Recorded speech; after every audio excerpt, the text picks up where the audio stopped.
Welcome to the Limitless Potential podcast, where together we will dive into the personal, business, and career-rich tips, techniques, stories, and experiences of some incredibly successful and inspirational people, each with their own perspectives and journeys, and each with golden nuggets of wisdom which might just change your life. I'm Tracy Stone, and I'm a master trainer in a number of career supercharging techniques, a transformational coach, international best-selling author, inspirational speaker, and a woman discovering and evolving my very own limitless potential day by day.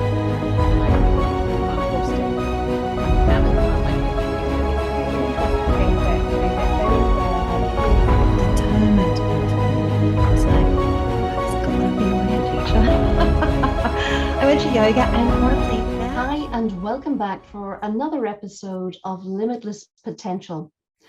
I'm delighted to welcome today Reverend Sheila Black, who joins us from Ontario, Canada. Reverend Sheila was ordained a spiritualist minister in 2014.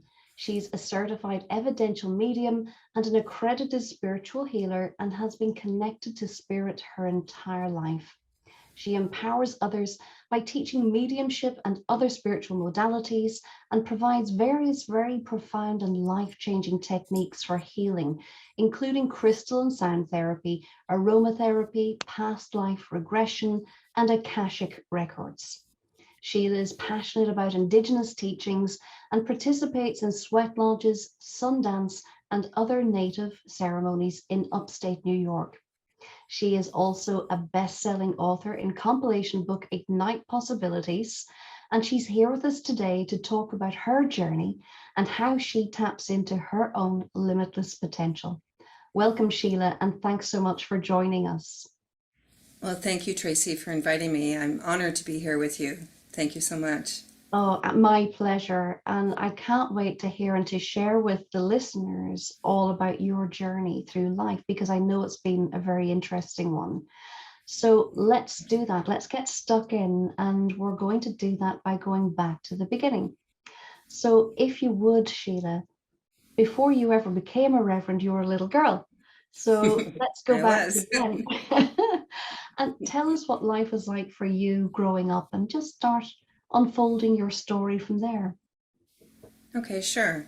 I was born the youngest of five children, and growing up, my mother used to call me her shadow. I used to follow her around everywhere I went. And being the last one, I had more like one-on-one time with my mother for sure, and quite close with my brother. He was the next in line, and then my other three sisters are a little bit older. But no, we had a great upbringing. I was raised with. My father worked hard to get what he had in life. We had I had a pool in the backyard, and we were quite fortunate to be able to have a lovely time together and camping, and we had lovely family vacations together. Being a child, I was kind of a tomboy, I guess, and I was into everything, into snakes and all kinds of things like that, and always loving nature. I absolutely loved nature all the time, loving birds. And my father always taught me about the birds. We always had a bird book out to see what kind of birds we were setting in the backyard. And he also taught me about gardening, and I love to garden, and I know I get that from my father as well. I've moved to the country now, so I have beautiful gardens here, and I love my vegetable gardens, my flower gardens. And even being a child, I was always sensitive to spirit and everything around me, and I just kind of thought everybody felt the same way. And I remember being a child at my parents, actually it was my great-grandparents' cottage, and where with my cousins were upstairs in one of my grandmother's old rooms, and I saw my grandmother, who was deceased, walking around in there, and I just made a comment to my cousins about, oh, there's Granny something, and then I got in trouble for scaring my cousins. And I thought, well, what's so scary about that? I just thought everybody could see that, I just thought that was the way it was. I don't really remember having much more contact with spirit after that until later. But I guess another important thing that happened when I was 13 years old, I had major back operation. And I was in what's called a striker bed, and I'd be facing the floor for 8 hours and like looking through a little little window thing to look down on the floor, and then they flip you 8 hours and you just look up straight ahead. And I remember feeling kind of sorry for myself. And I know my dad would visit me, and he would lie underneath the bed when I was looking down on the floor, and I would be crying. He'd be wiping my tears off my eyes. And then I remember I became quite attached to a little boy there, and he used to come visit me all the time. And then I asked the nurses one day, how come he hasn't come to visit me? And he ended up passing away while I was in the hospital. So it was a bit of a reality check for me, being 13 years old and kind of feeling sorry for myself. Meanwhile, this little boy who was about 5 passed away when I was there. And I just realized that, things could be much worse, and to stop feeling sorry for yourself, and I felt it really did change me. It made me a stronger person. Went to school, went to college, and got married young. I got married very young. I was 19 when I got married, and coming up to a big year this year. I'm not sure I should tell you. It's 40 years this year for me. It's a long time. Congratulations. That's a success story. Yes, and I have 2 lovely children now, and they're both married. And my oldest my son is Michael, and he has a grandson, Jude, and him and his wife Angela are expecting a little girl. We just had a gender reveal last weekend, so we know it's a girl. Very excited for them, and excited for my daughter and her husband are both environmentalists, and I'm very much into the environment and very much about Mother Nature and trying to preserve Mother Nature as much as we can. So that I'm very proud that she's in that field, because I know that's I think in Canada I think it's 65, when you turn 65 you can go to university for free. And I'm thinking I might go back for some environmental courses to see what I can do to help the planet. Actually, I really would like to do that. Oh, that would be wonderful. Let's go Yeah. back into some of that, though. You've got you've covered a lot of ground amazingly there. When you went to university, what was it you studied, and what made you choose that? Oh, I actually took childcare worker program, which was dealing with adolescents, and what I was working with mostly was adolescents that were troubled adolescents that would end up in jail or troubled homes. And I couldn't do it. I found after a while I was just becoming too attached to the children, and I couldn't do it. I would find myself angry when the children would come home after a weekend with their parents. You could tell that they were abused on the weekend. They'd be bruised, and I just couldn't do it. I found myself very sensitive, that I felt too attached to the children, and I just couldn't carry on. Then from there I went into sales. I had a sales job for a while. Then I started at the Canada Post Corporation. I started there. I was there for 30 years. And I remember the very first day I started Canada Post, I met a girl, and right away we started talking about spiritual things. The very, very second I met her. And I know I've been practicing my spirituality ever since then. So it's been 37 years, I think. I've been really day to day practicing spiritualism and exploring, and taking more courses. I just feel it's really who I am. It's who I've become. And maybe I could even back up a bit, how it all started. Maybe I don't know if I could tell you Yeah, that. let's do that.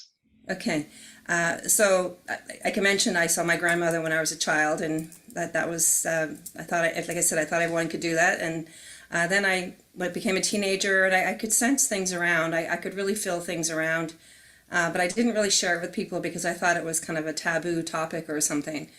And then after one of my friends' husbands passed away, I started to see images in a mirror, like it's called scrying.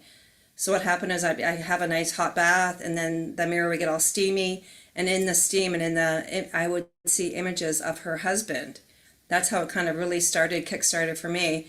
So I'd be phoning my friend and say, okay, now he's showing me this, now he's telling me that.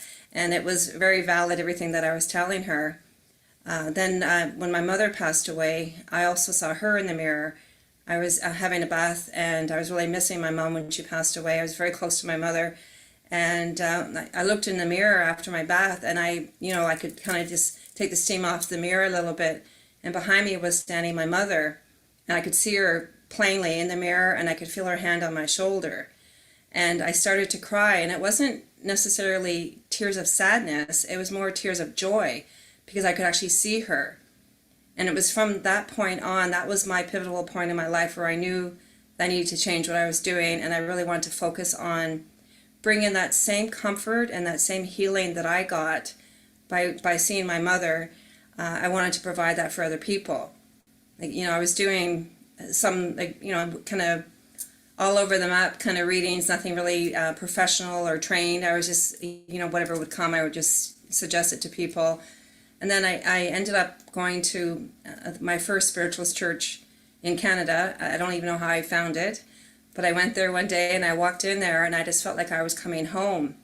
Like everybody in the spiritualist churches in Canada here, we all believe in life after death, and we all believe in, we're all the spiritualist ministers, we're all mediums, we're all healers.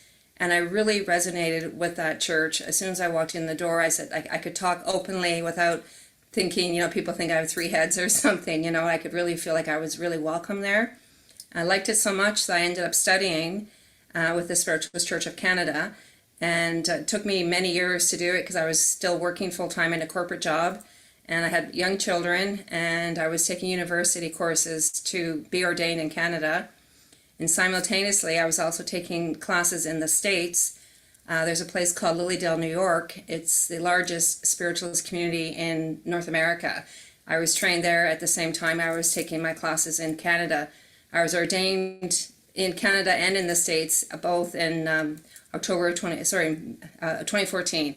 I was ordained in both, so the people call me Rev, double Rev. Very So good. That was a it's huge journey. amount to be balancing at the same time. That you It had a was, corporate career, you were studying in two places, you had your family to look after, mhm. and I mean that's a huge effort. Tell us a bit about the corporate job and how this was balanced with that, or what kind of was driving you further from that into the spiritual world. That's a good question. The corporate world, it's people would see me. I'd wear a suit. I was an executive with the corporation, and the people that didn't know me, they would see this Sheila in the suit and the professional, and now it just I did it very. Like, I know I worked very hard, and I was there for 30 years. I just felt like it wasn't really important. It just like what we sold, what we did. We're not helping people really, you know what I mean? It wasn't really nourishing and filling my soul, that work.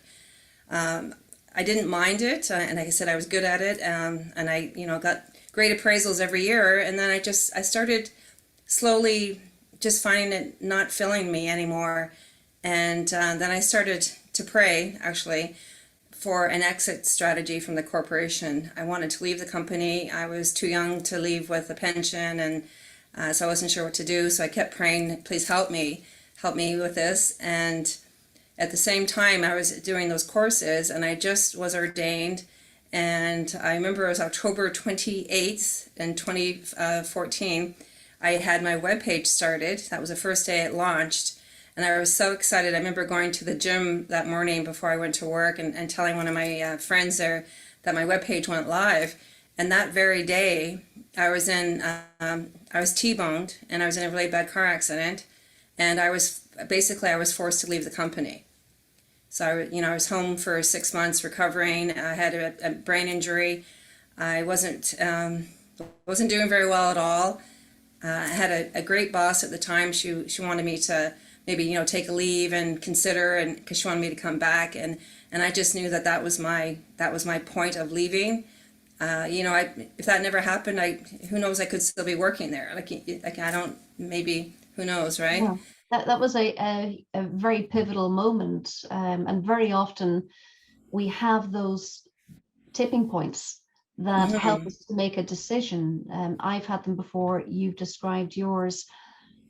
How would you advise people who are thinking also like you, though, that they're in a career, it's paying the bills, they're good at it, they're getting the great appraisals, it all makes sense on paper, but it's Right. not fulfilling. So whether they are spiritual people or not, Hmm. how would you advise? What little nugget of advice would you give them if they're feeling that way? Honestly, I would suggest that you start to do what really makes your heart sing. Life is way too short here. Like, whether you believe in reincarnation or not, this time around, life is very short.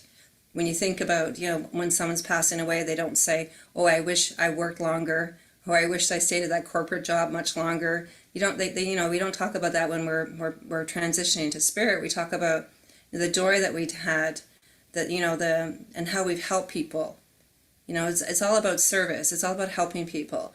But for people who are kind of on the fence, honestly, I understand that we all have to pay the bills, and the cost of living now has gone up through the roof. Everything is so expensive. So yes, we need to have our money. I would suggest that maybe you start to kind of slowly wean out of one corporate job. If you're in the corporate job, or in a job that you just don't like, that doesn't fill your soul, start to maybe just do part-time, like in another role, and just slowly start to transition.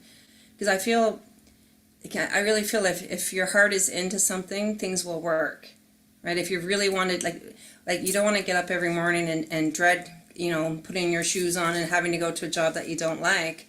It would be so wonderful to wake up every day and go, great, today I'm going to help people, or today I'm going to inspire people, or whatever it is that really makes your heart sing.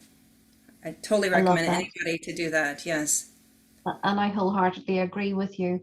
Mm-hmm. What about for people who, and I don't know if there is an answer to it or not, but what about for people who don't know yet? They're so caught on that kind of hamster wheel of the career that they're in, that is paying the bills, that does make sense on paper.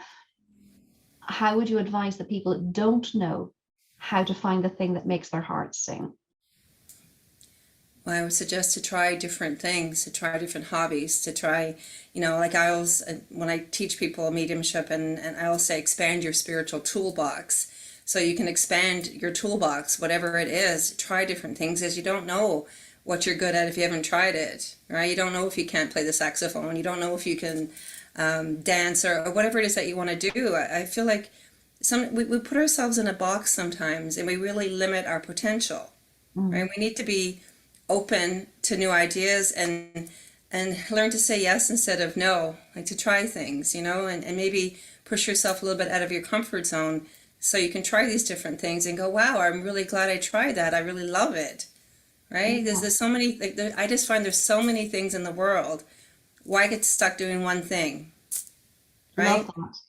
Yeah, and just try it, just go for it. And you may or may Exactly. not be great at it, but you won't know until you give it a shot. Exactly. And like you said, maybe try things out as hobbies, sorry. Right. When you try it as a hobby, you're doing it in your own time, and you get to know, A, do I like it? B, can I build that into something that is going to give me joy and a career or a business or some kind of fulfillment? Okay, love That's that. kind of like how So, I did my spiritual business. It was sort of like a hobby, I guess you can call it, because I did it part-time. I was doing my full-time corporate job. And, I talked to some people, and it makes me it makes me laugh, because they see me in the corporate world, and they see what I'm doing now, and I can dress like a hippie now. I don't have to wear corporate suits anymore, and I play a djembe, and I play all kinds, like, life is like, I'm having so much more fun now. Like it's important to have fun. and I think you touched on something so important there for people who are wondering how to get from the kind of life they're living now, the kind of job or career that they're going through now, into something that gives them more fulfillment. That you don't necessarily need to have everybody around you being your greatest supporter in terms of saying, yeah, I believe in that. What you need them to be is the supporter of you moving in the direction that you want, but they don't necessarily have to love the thing itself, do they? They don't have to be a believer in it in order for them to support you. Exactly, and it's so important for people to believe in themselves. Because I thought when I did all my training and everything, I didn't really have anyone to support me. I did it all on my own, and I just knew that this was my calling. I just had this strong desire, this purpose. I knew this what is what I should be doing, and I wasn't going to let anybody stop me. So I just kept going and kept going and kept going. And I'm still taking courses, and I still, like, I feel we can learn something every day. There's always something to learn, and always area aspects to grow. Like, my spiritual toolbox is pretty full, but there's still room to put more things in it. There's always room to grow. But it's important, Tracy, for people to really trust yourself, Go within your heart center and really ask yourself, what is it? What is my purpose? What is my purpose in life? Mm-hmm. You know, even like the other day, I was doing yoga, and I was feeling kind of down because I've been having a lot of really sad readings lately. I have an international grief group that comes to me, and so all of these parents have lost children, and it can be very, very sad, like really sad messages. And so sometimes I find myself taking on a little bit too much of that feeling. And so I was doing some yoga, and it's like, do some affirmations, and I'm thinking, well, she's saying something about like, I'm happy, I'm living my life's purpose, I'm grateful. And it's true, like, even though there's ups and downs with the work that I do, I am helping people, and I am happy, and I am living my purpose. I feel like I'm truly doing what I should be doing. Absolutely. It certainly sounds like it. And I know from experience that you have a huge impact on the people that you work with. Thank Tell you. us a little bit about how you work. Okay, so I work whether it's in person or on Zoom, and I find even before the pandemic, I was working on Zoom. I had clients from around the world before that, so I'm quite familiar with the platform, and here we are again on Zoom. And but it works the same. So how I work is I like to incorporate healing as well as a reading. I used to only really focus on the reading, but I feel now, well, for several years now, I combine it because people who are grieving really don't even realize how much we hold in the body when we're grieving. So it helps to release any emotions that are kind of blocked. And so I use different modalities. Like I say, if it's in person, I use crystals on the body. I use sound. I have what's called an etheric weaver. I use that, and it's kind of like a fancy pendulum. It helps me to pinpoint areas that need to be cleared on the body. And I even use that on Zoom. It works just as well. Like I know I've worked with many people that, I just imagine them laying in front of me, and I use my etheric weaver, imagine that the body's like they're right laying in front of me, and I can still pick up areas that need healing, and we can talk about it afterwards. And whether it's in person or on Zoom, it works perfectly. It's amazing how spirit works. Spirit never ceases to amaze me that the healing can be like around the world. It doesn't matter how far the person is, it does work. And then after the healing portion, whether again in person or on Zoom, I tell the person what I pick up. We discuss, spirit may give me suggestions to help them along their health, like, certain doctors or remedies and things. Like, I'm not a doctor, I can't prescribe things, but whatever spirit suggests, I will suggest to them. And then I usually go and to see who from the spirit world is here to talk to them. And I've never once had a person come to me that didn't hear from someone that they wanted to hear from. I'm very fortunate that spirit works very well. I'm not taking the credit because I feel spirit works really hard to come forward. Like, for example, I just had a lady, it was like one of the very sad ones. Her son actually killed himself. And then 2 months later, her other son was in a car accident that died as well. And it was really sad. Like, I thought, this is such a sad, sad reading. But then during the reading, you could see the mom's energy shifting because she was hearing from her boy. She was hearing that they're okay, and they were sharing evidence. Like, that's what an evidential medium is we provide proof beyond a doubt. So, I'm not making things up. Like, they'll tell me things that I would have no idea, like, I wouldn't know. There's no way I would know. So that's important that the spirit people come through and they tell me something that only you would know. And so it's very valid that it's, again, 100% your person that we're talking about. I usually get strongly their personality. Like, I really feel the essence of their soul. If they're kind of a louder person, they come in kind of the same way, kind of loud, and they come through that way. And if they're quieter, I have to kind of coax them to come a little closer to me and let me work with them. But I have to remind myself that, even though sometimes it can be very sad, it's all about healing. And that's why I do this work. It's all about healing. It's not about being rich and famous and all that stuff. It's all about healing and helping people, being of service, and letting people know that their loved ones are okay, like that they remember them. And I love it when they provide like evidence that they're with them. Like I had a lady yesterday that her son also died, and he was talking though about joining her on the beach and how he loves to walk with her along the beach. And then he told me that he gave her a heart-shaped rock, and she lifted it up and showed me that she just picked it up the day before. And I'm thinking, like, I just feel him right now. Actually, that her son just stepped in right now. I can feel him, but it was just yesterday. But I feel like, isn't that beautiful to know that he's walking with her on the beach, and he gave her that rock, and she found that rock, and she showed it to me. And I thought, wow, that's so beautiful to know that your loved ones are still with us. You know, they're not gone. Like they're. It's hard because we can't see them, we can't touch them, we can't feel them, we can't kiss them, can't hug them, but they're here. Like they're still around us. And and it's not like spirit sitting on a cloud somewhere, like with harps and all that kind of stuff. Like I feel spirit is all around us. You know, they're all around us. We're, you know, in different realms perhaps, but we're blended. What happens when I work, so like, we're called mediums basically because we meet in the middle. Our vibration is lower and spirit vibration is higher. I have to practice raising my vibration to connect, and they lower their vibration. And then basically I blend my energy with their energy. And then I start to really feel them. I hear them. I can smell things, taste things. But spirit is wonderful, the way that they can work and the things that they can share. It's absolutely beautiful. It must be so comforting. How does it feel for you when you can see the effect it has on the people that you work with? Oh, it's wonderful. Like I said, that's why I do this work. You know, it's all about the healing. You know, and I really, like, sometimes I cry, and I try not to, but sometimes I'm sad, but most of the time the reason I cry is because their love that comes through, it goes through me to the person, to the recipient, and it's so beautiful and so like overpowering. This love is just so beautiful that it makes me teary. Like it's so beautiful, all about the love and all about the healing, and knowing that, you know, life is eternal, and, you know, when we pass away, we're not dead and gone, that we, you know, I feel like we're going back home.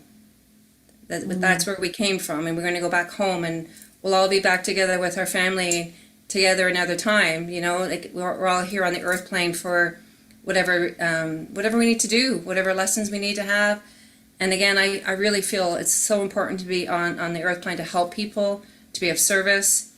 That's really, truly, I feel is our purpose. We need to be of service to each other, to humanity. Absolutely. And you do that in so many more ways as well. You have a lot of strings to your bow that all come under this incredible same umbrella. You also have mentioned that you're very passionate about the Indigenous teachings. Tell us a bit more about that. Sure.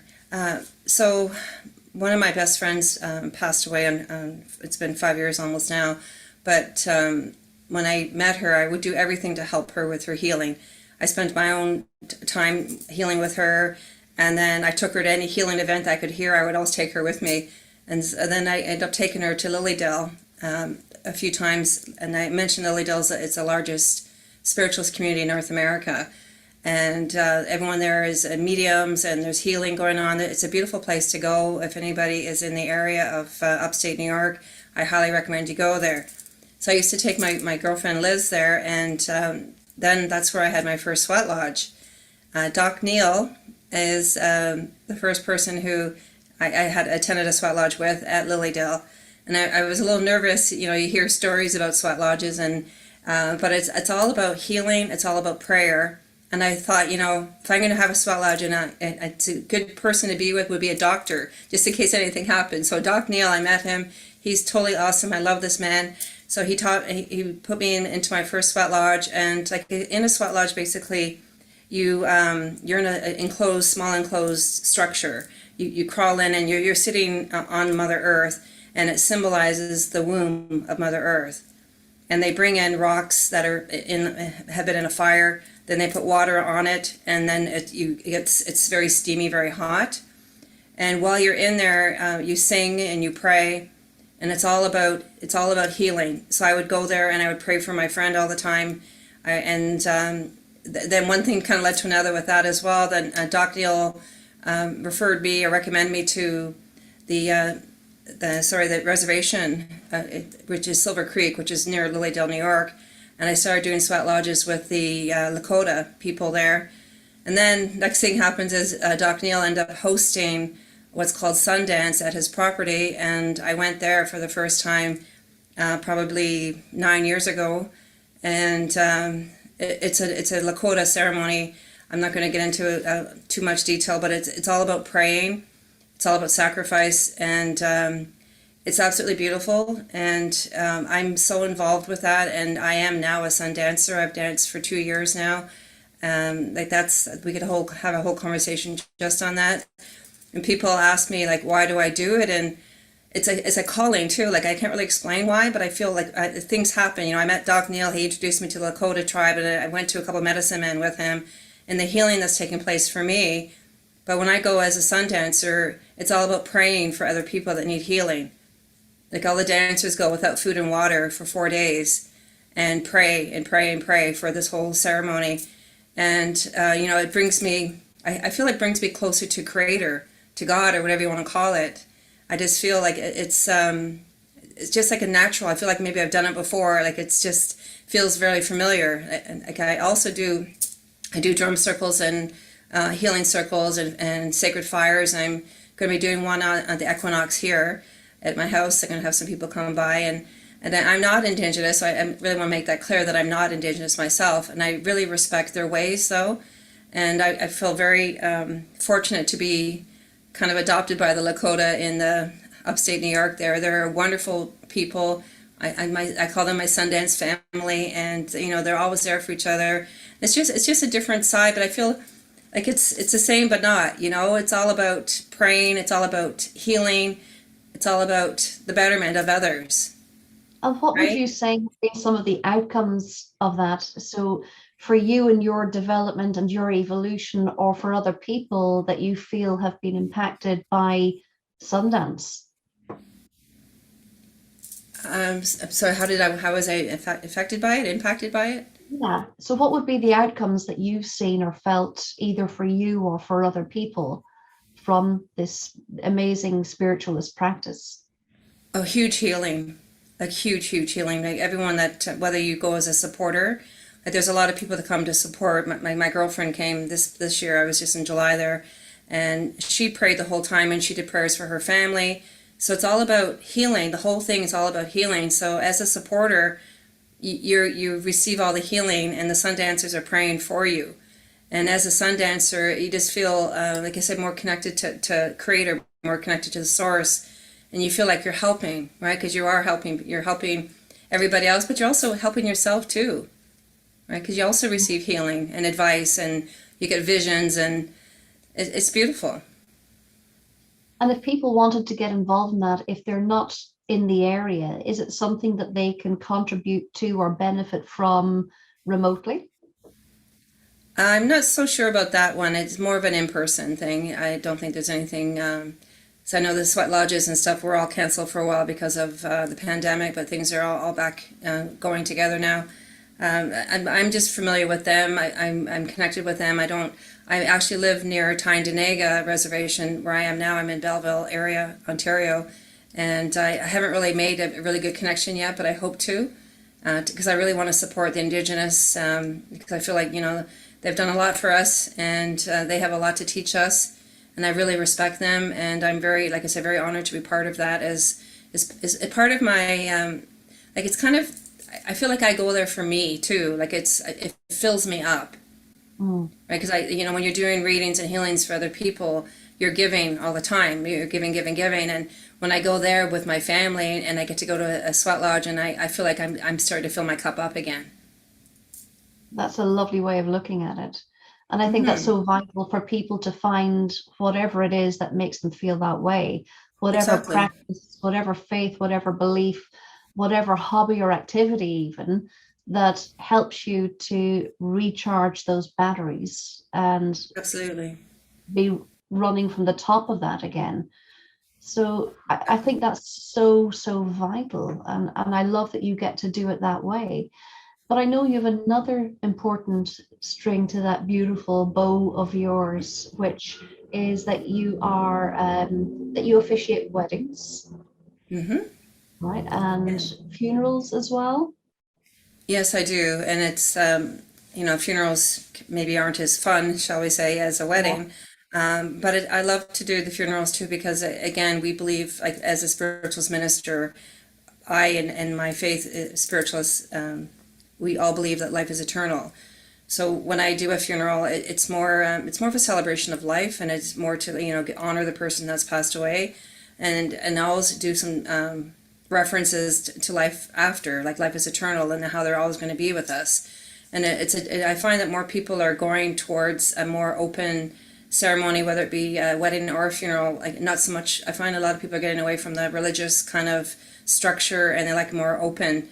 I love doing the weddings. Weddings are super fun. Because I say what I do sometimes can be heavy. My job can be quite heavy, dealing with the losses of all the grief that people are going through, and the weddings does provide a bit of joy. And I do all kinds of different weddings. Whether it's same sex or older, younger, like whatever. It doesn't matter to me, as long as you love each other. And I like to bring a different, more open and more. I don't know, like I said, not so rigid. I love doing weddings.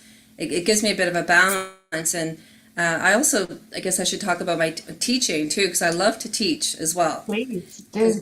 Yes, because teaching, I teach mediumship, I teach different types of healing, but to have somebody else empowered, like to have them be able to get their own messages from their loved one, it's amazing. Like, as a facilitator, as a teacher, instructor, I feel like a big mom, sometimes when they get it, and they can bring this messages through for themselves, or if they're working in partners, and they can bring someone else's loved one through, and they get excited, and I'm like I'm so proud. I just get so proud of them. Because I've had a lot of people that they one person I know, she took mediumship because her husband was ill, and she wanted to be able to connect with him when he passed away. So that's why she took it. I thought that's beautiful that now she can connect with him. And I've had other ladies that their children have passed away, and they were grief stricken, and really in a really dark place. And then by taking classes and learning how to connect themselves, they can actually see their child. They can actually feel them and hear them around them, and knowing, like, just that the comfort that it gives them, and again, the empowerment. Because I don't feel personally that people always have to come to someone like me. I really truly feel that everyone can do this, but it takes effort, right? If you really want to do it, you can do it. Anyone can do anything you want, right? As long as you put your full effort into it. Like with being a medium, like some people, like I may have been born with a bit of a natural incline, like as a child, like I mentioned, I did have some visions and stuff, but whether or not you have that or not, you can be trained. It's like playing the piano. Like, some people can play the piano very well, and some people need lots and lots of lessons, and that would be me. I need lots and lots of lessons on the piano for sure. But then by practicing, and I feel like I really live this life. I'm in this life 24/7. I really, I really practice what I preach, kind of thing. But if you want to you want to connect with spirit, you need to focus the time. You need to meditate. Take the time to be quiet. Meditation is key, and it's so important. Like my students, they get sick of me saying, like, we have, at the beginning of every class, like, okay, so who's meditating last week? Let's hear about it. And if people weren't meditating, it's like, how are you supposed to advance if you're not meditating? Because praying is asking for help, right? You pray, and I do believe in the power of prayer. By the way, I really truly believe in the power of prayer. But when you're meditating, you're getting your answers, basically, right? So when you're meditating, you need to quiet the mind, because spirit works with us every day. And then just sometimes our mind is like too cluttered, or we're too busy, and we're not slowing down to pay attention. And so they'll come to us in our sleep, because finally they can get us, because we're not running around and busy. So spirit will come to us in our sleep. But if you really want to practice this, it's so important to meditate every day. And if you meditate for 14 minutes every day, that's only 1% of your day. 14 minutes a day. So I always tell people that. So That's to totally meditate for, doable. yeah, exactly. When you say, oh, I don't have time. Well, 1% of your day is only 14 minutes. Set that alarm clock a little bit earlier or whatever it is you need to do because you're not going to advance. And even, even if you don't want to be a medium and you just want to, to tune into your higher self, into your own wisdom that we all have, you need to quiet the mind. That is most important. Mm, That's absolutely key. that's really good advice. Sheila, have you had a lot of people? I imagine you must have had a lot of people that come to you, whether it's for a reading or eventually maybe after a reading thinking, I want to know more about how to do this as well. So for the teaching, have you had a lot of people that come to you for that who have said, I didn't used to believe in any of this, and I don't know if I believe in any of this, but I still want you to help me? For the teaching component or the reading component or Or both? either, yeah. Either. Yeah, a lot of times, well, most people that come to me, they kind of have a like an inkling that they at least that maybe a desire that they hope that there is life after death because they really want to talk to their loved one. I think I've only had one guy, his arms are crossed like this, and the whole time I'm talking to him, and then I even stopped halfway. I said, "Why are you even here?" I said, "You're not listening like, to anything. You don't believe anything I'm saying. So here's your money. Go away," kind of thing. And then he Yeah. ends up coming back a few weeks later or a month later, and I said, "You want to come back?" And he goes, "Yeah." So he comes back, and then he was just more receiving it and understanding it, and he didn't have that roadblock up, right? Yes. But I think it's for like I probably feel like everything. Sorry, Tracy. no I feel problem. most everything comes from either fear or love. That's my belief, right? So if you're afraid of the unknown or you're afraid of something that's going to hold you back, but just to know that it's all about love, and it's all about love. There should be nothing. Like I'm never scared about anything. I know I only work with the highest vibration. I only allow the highest vibration to work with me. It's all about love, and I have no fear at all. I'm never afraid. And even though I see spirit at night sometimes when I'm trying to sleep and things like that, it never scares me. It's just like, do you mind? I have to go to sleep because I have to work tomorrow. Yes. But it's nothing to be afraid of ever, and it's Mm, beautiful. mm, But like for people who, I think people that want to learn, they wouldn't come to me if they really didn't want to learn. yeah. And I think from a number of people I've spoken to, their belief before they have lost somebody they loved Mm, about what the spirit world is, or religion or faith, or what right, they believe to be true about the universe or their life, right. I think it radically changes for a lot of people when they've lost somebody special. Up until that point, I guess people can hide away in their busy lives and don't need to confront that. But then it maybe awakens the wish, the will, the thought, the wanting for that Exactly. reconnection again. Exactly. Well, that's what you find with the spiritualist churches here. And I know there's a lot more spiritual churches in the UK than there are in Canada, but I wish there was more. But people usually go to the spiritualist churches because they've lost someone. And Yeah. that's why they go there, because they're curious, or they want to maybe possibly hear more about what their loved one's doing. Mm, And generally, the population of a spiritualist church is like everyone's over 50, basically, because not too many young people. There obviously is some young people who lose someone, obviously, but it's our age kind of group when we lose our parents and we lose, right, mm. that's more common, and so you tend to have an older group that come, but I don't know. I just kind of just had a thought of. I had some young people. I taught a class with a bunch of 13-year-olds actually, and it was amazing. How was that? I mean, I'd be very keen to know what did they think of it? What was their experience of going through that class with you? Well, it was really actually quite cool. So I remember I met well, a couple of them were my clients. So one young boy came to me with his parents. His parents thought he was actually going crazy because he kept saying he could see things, and I had a one-on-one session with him. Well, and his parents were there too. And I was asking him questions, and I was looking. I could see spirit walking around in my room where we're working, and he was watching too. He could see too. I could tell he could see. And so I told his parents, I said, no, he's not crazy. I said, he's gifted. He can sense spirit. And so he's one that came. And then another young girl that came, Unfortunately, her brother died quite tragically, and the mom and the other sister came with her for readings with me. And then when she came in the room, she's like kind of smiling, and she's looking around because I say, "You see him, don't you?" And she's like, "Yes." And she said, "I feel bad because they're crying all the time, and I'm not really crying because I see him." So I was like, "Oh my goodness, this is so fabulous." And then I met a few other people through the churches or whatever, and I had a group of about, I don't know, maybe 10, 13-year-olds, and they were so amazing. Like, they're so open, and they haven't got to the point of having like peer pressure or that kind of thing, but they were amazing. And I know I'm still in contact with a couple of them, and I guess they're probably more like 17 or 18, I guess now.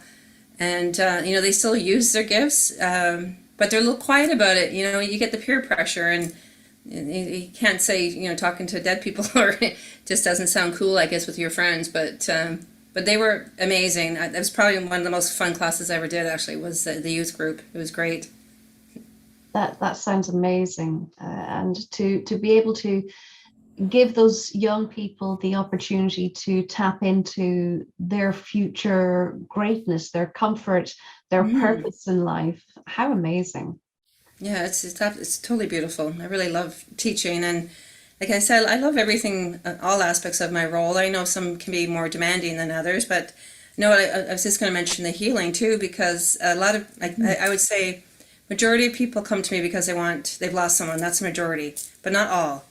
I have lately, because of the way the world has become at very stressful times, I have a lot of younger people coming to me that have not necessarily lost somebody, but they want spiritual counsel, spiritual advice, and healing. So I have a lot of people coming for healing because of all the anxieties, and I help them to work that through, and then they get spiritual advice and spiritual counsel, and it makes them feel so much more grounded. A lot of people come back to me for the healing. They'll come for a reading, and I'll do the combination, and they'll say, "Oh my God, what was that?" And they end up coming back for healings if they need them, kind of thing. They'll be coming back for multiple healings to maybe go deeper in traumas from the traumas from abuse or whatever they've had in their life. And so the spiritual healings that I work with there really does help a lot. And a lot of my clients say it's way better than going to a psychiatrist, because I do counsel, but it's spiritual counsel. Like, spirit will talk to me and talk to them, and we work things out together. And it's also a beautiful part of what I do. I love it. That's amazing. So what advice would you give, Sheila, to someone who has lost someone they love very greatly, or perhaps to someone who feels so broken that they can't be fixed? So either of those areas, what initial advice would you send out there for people who are suffering and just feel that they're carrying a baggage that they don't know how to be without that baggage? Well, the first point would be, you're not alone, right? And and please don't feel you're alone if that's how people are feeling right now. Don't be afraid to ask for help, and get help. Whether you've lost a loved one, and you need to go for counseling, or like, mediums are great because they do provide evidence that your loved one's okay. But I really don't, I'm not a strong component of people who go to mediums one after another, after another, after another. It becomes almost like an addiction. So I'd rather teach people to do it themselves, to be able to connect with them, like their own loved one, instead of going all over the place to try to fill that hole that they've got inside. That sometimes that hole is never going to be filled completely, but you can try to help yourself by learning to connect, and learning that your loved one's always with you. Sometimes the grief can be so strong that they may need professional help. There's a whole grief process, and there's all kinds of grief groups that people belong to. Like I said, that the moms group that I'm working with right now, it's a grief group, and they help each other. They share how they're feeling, and it's okay not to be okay. It is. It's okay to have bad days. It's okay to have bad weeks, and it's okay for your grieving to to make its natural progression, because you know what, you can't be saying after 3 months, okay, you've been grieving for 3 months, that's enough, move on. It doesn't work like that. No. Everybody grieves differently too, right? It could be, I have a girlfriend who her son's been gone for 13 years and it doesn't get any better. Mm. She can cope and do her day-to-day stuff, but she still misses him, right? It's still there. And it doesn't, you don't get over it. You know what I mean? It's people that say that just get over it. It's just really callous and mean, absolutely mean. But again, it's important to seek help if you need it. And if you're feeling down, even if it's not grief, if you're feeling depressed because of the way the world is, there's a lot of anxiety right now, a lot of depression, a lot of anxiety, and seek the help that you need. And again, but try to do things that give you joy every day, like even a little thing, like a beautiful cup of tea that you love, or a nice hot bath with scented candles, or walking. I loved, but yesterday actually I was feeling kind of down because I had some heavy readings this week. I went for a walk in the woods, and I talked to spirit as I'm walking, and I hugged trees, and I sat by the creek, and I saw a beaver go by, and I need to feel that's like filling my own cup again, right? We need to look after ourselves. We have to look after ourselves first. We have to be strong for ourselves before we can be strong for anyone else. Exactly right. That's so vital. It's the same adage as in the airplanes when they talk about the oxygen mask coming Right, down. And yet, right, when you mention that, and I talk to my clients about being strong for yourself before you can be strong for anyone else. But right. when people hear that on the plane, put the oxygen mask on yourself before you try to help somebody, a child or somebody older, every mother will say, no, I will have to help my child first. But what Mhm. happens if you're not strong enough to do that? You need to be Exactly, strong first, and then you can do more good.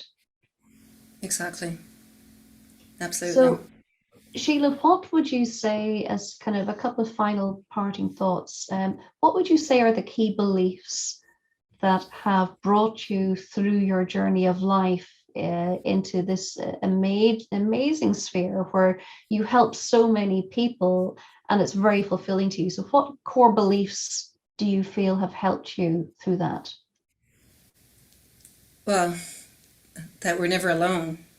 That's 100% keeps me going. Even the days, like, I'm human too, and I have ups and downs like anybody else. But to know that you're never alone, like you may feel alone, but your spirit loved ones are always with you, always with you. And we all have guides that look after us. We have, you have guides that we have from we were first born. We have new guides come and go depending on our life. But you're never alone, and that's what keeps me going. Like I know I'm never alone, and I know that again that life is eternal. And but what keeps me going too is being of service. I just feel like to help people, even if you could help one person, like you gotta help somebody. It just makes you feel so much better when you can help somebody too. But again, that's not why you do to help someone. It's so you feel good. But sure, it does make you feel nice to help someone. I think just like never alone, and I feel I just know that I get my mom and dad are always here. My friends, my dear friend Liz, who I miss terribly, but she's here. I know she's always here. It keeps me going. That's amazing. I love that so much. And it's so comforting when you can get to that point of realizing that while they're gone, they're not gone. They're always going to be Exactly. around you. They're always here. I lost my dear dad nearly 2 years ago. I feel him every day all That's around good. me. I may not see him, but I definitely feel him and I can definitely hear him.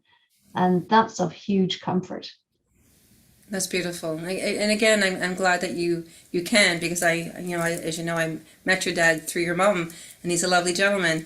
And it's because some people, it makes me really sad to think some people think that when you're dead, that's it. You go in the ground and that's it. And you think how sad they must be and how scared of dying they must be, Mm, right? So yeah, it's important to know that there's no fear in death. There should be no fear, and you're going to miss your family, and they're going to miss you. But again, we're still around, and there should be no fear. love that. The connection is there. Exactly. And it's important that I'm so happy that you can hear him and sense him. Like most people, that's probably the number one strength for working as a medium. It's called clairsentient. It's a feeling. It's just like this feeling. You can't even explain it sometimes, maybe. It's just like a God knowing or like a gut feeling. And you just have this feeling, you know it's true, right? You could maybe feel their energy around you, or you could maybe smell their cologne as they walk by, or you know, you could smell their apple pie or whatever like that they like Yeah. to make, or just yeah. And pay attention though. Like I don't believe in coincidences. Mm. Everything's like synchronicities, right? And pay attention to the signs, and know you're not going crazy. You know, like there are true signs from the spirit world. They're always here trying to communicate with us, and there's always signs. So we just got to pay attention. Pay attention. I love that. So the parting advice is pay attention and, just receive that signal, let it exist and pay attention to it. I love it. So Sheila, how can people find out more about you and your amazing work or connect with you? I know that lots of people need you. They should be queuing up at your door. How do they find you? Thanks, Tracy. Well, the best way is on my webpage, which is www.beonewithspirit.com. That's the best way to get a hold of me, and you can also go on there and see some testimonials from past clients. And I do, like I said, I teach in person, I teach online, I see people in person, I see people online. So it has become more of an international opportunity for people around the world to connect. I'm on Instagram, I'm on Facebook, I'm just LinkedIn, I'm around. So, but I think the easiest way is to go through my webpage. That was the easiest way to find me. Wonderful. So people will be doing that. And I know my mum had an incredible session with you, and it was a virtual session. So Right. if anybody has any doubts, don't have any doubts, just go for it. You don't know what you can achieve when you just leave yourself open and receptive. Exactly. So find out more about our amazing Reverend Sheila. Her details will also be in her bio, along with this episode of the podcast. Thank you so much, Sheila, for joining us today. That was really amazing. And thank you so much, Tracy, for having me. And I hope your viewers get some healing from this and some inspiration. And I feel very inspired by you, my dear. So thank you so much for having me, and good luck with on your journey. My pleasure. Thank you for that. So thank you everybody for joining us in to another episode of Limitless Potential, and have an amazing day. Bye. See you soon.